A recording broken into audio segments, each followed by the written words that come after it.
Code was written so that when the keypad up arrow is pressed, the 7-segment display would display a U, a capital U. This is seen on the 7-segment display. When the down arrow is pressed, you would expect that a D, common D would be seen. This is again seen on the 7-segment display.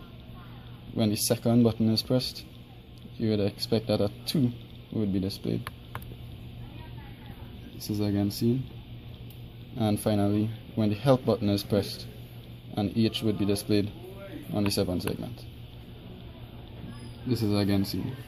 Therefore, it can be said that the integrated keypad system functions as expected.